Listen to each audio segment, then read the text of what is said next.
In this video, you'll learn how to fix the Claude Code environment variable error. This guide will help you identify the missing variables, create a environment file, and set the appropriate environment variables for your project. First, when you encounter an error message from Claude Code, it typically indicates a missing environment variable. Look for a message that states something like error environment variable CLDAD_API_key is not set. The name of the missing variable will be specified in the error message, so take note of it. This is crucial for resolving the issue. Next, you will create a den file in your project root folder. This file is essential for storing your environment variables securely. To create the file, navigate to your project directory and create a new file named quote.env. Open this file in a text editor and add the necessary variables. For example, you would write cl.u_API_key =,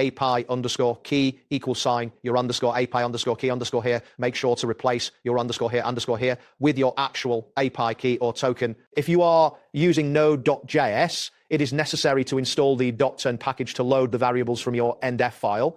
To do this, run the command npm install dot in your terminal. After installation, open your main JavaScript file, which might be named quote cloud_code.js, and add the line require.config. This line will ensure that the environment variables are loaded into your application.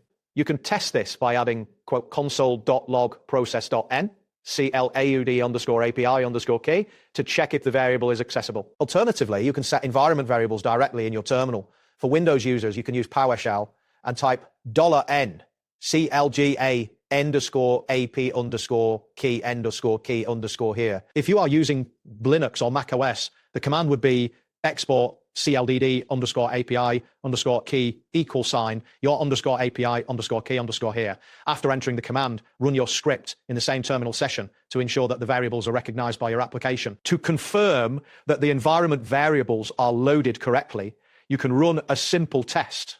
In node.js, you can use quote console.log process.n AUT_API_key. If you were working with Python, you would write importos followed by printos.getTense. If the output displays your API key, it indicates that the variables have been set correctly. It is important to be aware of common pitfalls when working with env files. Do not include quotes around the variable assignments in the end file. For example, writing Clayo myKey is incorrect. Instead, it should be Clayo_API_key =, myKey. Additionally, if you make changes to your environment variables, remember to restart the terminal in Visual Studio Code to apply the changes. Lastly, ensure that the NF file is located in your project root folder and not in a subdirectory.